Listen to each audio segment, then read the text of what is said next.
Hey, my friends, I'm Matt. This is the 10-Minute Bible Hour podcast, and I know you're probably doing the quarantine thing right now, and I'm right there with you. We're just sitting at home trying to knock out projects and be productive, and we actually have a lot of projects to knock out because our house got knocked out by a bunch of ice damming. Have you ever heard of this?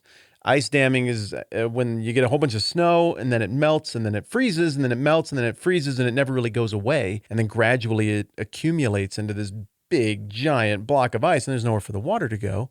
And then apparently the water just goes through your roof and into your house, which is what we've been dealing with. It actually wrecked a bunch of stuff, and we had to vacate our house for a few weeks here. We just got back into it. Insurance ripped everything out. We haven't had it put back together yet.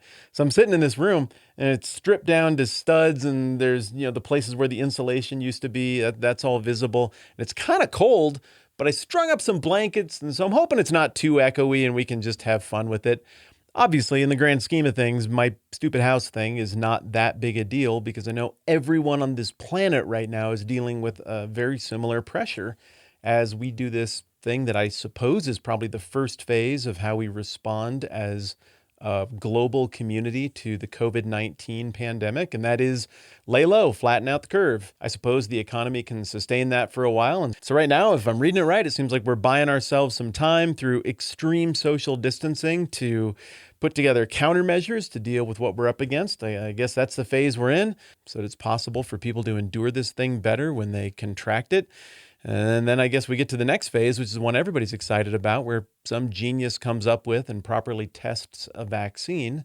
And then I guess that's how you end a pandemic. But I don't know. In the meantime, it just feels like a lot of sitting at home with my family, and the news isn't a ton of fun to watch. And so I guess, like we decided to do last week, let's charge ahead and talk about things that are bigger and more transcendent. And again, I think getting into the deep water of this stuff only helps us to put faith in something bigger than ourselves, to put trust in God with eyes wide open all the more. It is one thing to be like, oh, times are tough and I'm kind of freaked out, and I really hope there's some grand plan and some vague notion of a deity somewhere that maybe kind of cares. I guess that's balm for the soul for some people, but not for me. The eyes wide open faith thing is the thing that makes me feel confidence or a degree of hope or trust in the character of the prime mover, the being that made all of this stuff. And that's why I like getting into this business here. So I guess that's my weekly coronavirus meditation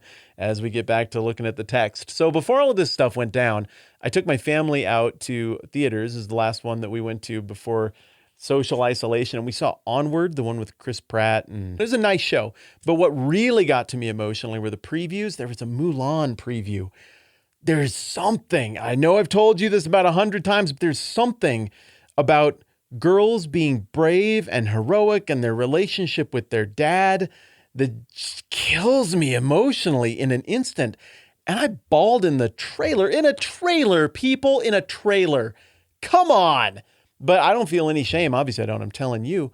The thing that got me was when her dad is like, oh, I have to answer the call to go fight a war for my country because they got into some kind of war or something, and I'm going to go do this. And when the conscription officer shows up at their house, he walks out trying to hide his limp, and he's got his old gear ready to go. And he's like, yeah, I will fight and die if need be as a representative of this family.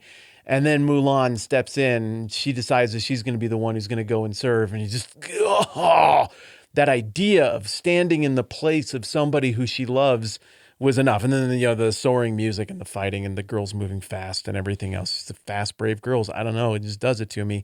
But that's a lot like what we're looking at with this whole place where we left off last time around, with Jesus as the fulfillment of the law, and specifically the fulfillment of the part of the law about sacrifices.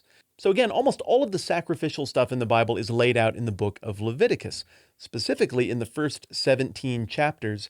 And this breaks down pretty neatly into 5 different types of sacrifices that the people were supposed to undertake as a community and in relationship to God. So the first of those is called the burnt offering. And this one is the catch-all for everything about human fallenness. And it's a real pity to read the description because it's a lot of blood and gore and dismemberment of animals. And it's very, very detailed about where you sprinkle the blood and how you massage the blood under the horn of this altar and how you got to wash the inside of the legs of the dead thing. I mean, it's very stunningly detailed as to what it takes to get this right. And lots of people theorize about what that actually means, and I don't know, I'm not even going to get into it. We're mostly working on Matthew, so I don't have to solve that one right now.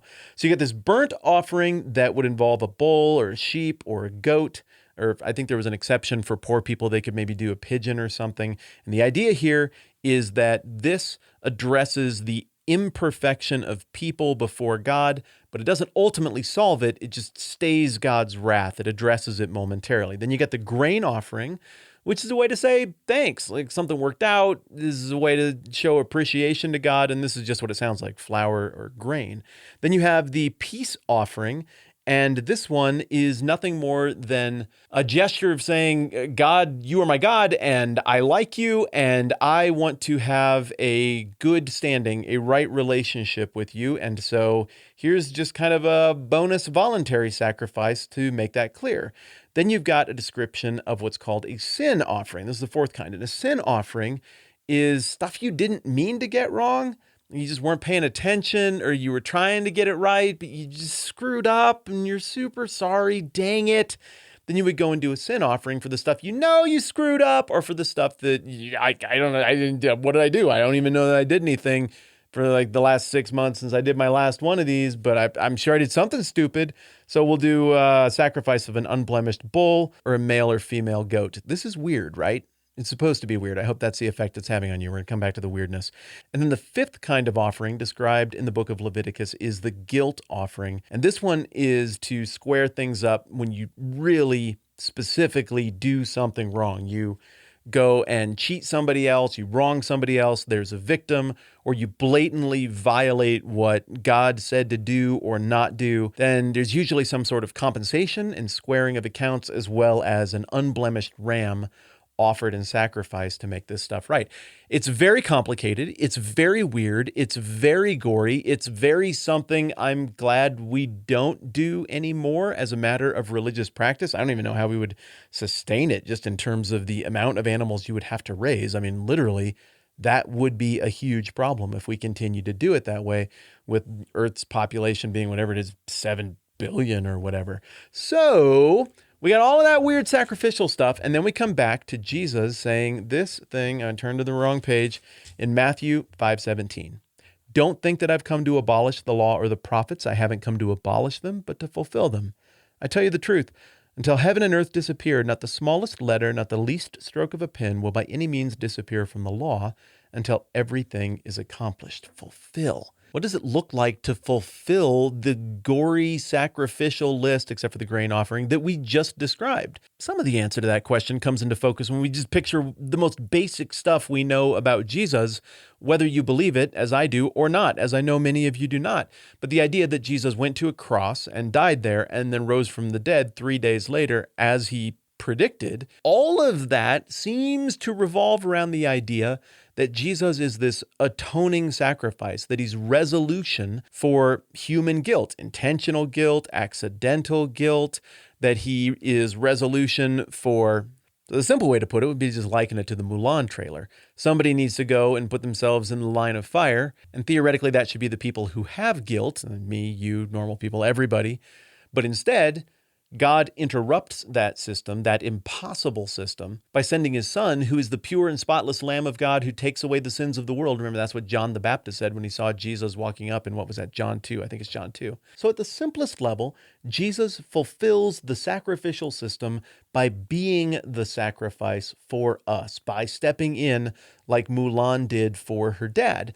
But at the more complicated level, the entire book of Hebrews is dedicated toward breaking down what Jesus meant in Matthew 5:17 and 18. Honestly, you can just read the whole thing because of the conversation you and I have been having for the last week. That's what all of Hebrews is. I'm not going to read you the whole thing, but I will read you, a good chunk of Hebrews 10, which goes thusly. The law is only a shadow of the good things that are coming, not the realities themselves. For this reason, it can never, by the same sacrifices repeated endlessly year after year, make perfect those who draw near to worship.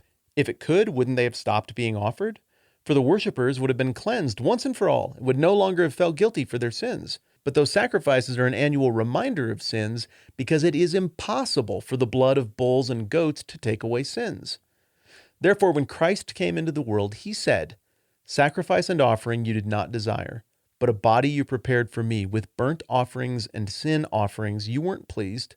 Then he said, "Here I am. It's written about me in the scroll. I've come to do your will, O God." First he said, "Sacrifices and offerings, burnt offerings and sin offerings you didn't desire, nor were you pleased with them, although the law required them to be made." Then he said, "Here I am. I've come to do your will." He sets aside the first to establish the second. And by that will, we've been made holy through the sacrifice of the body of Jesus once and for all. Day after day, every priest stands and performs his religious duties. Again and again, he offers the same sacrifices, which can never take away sins.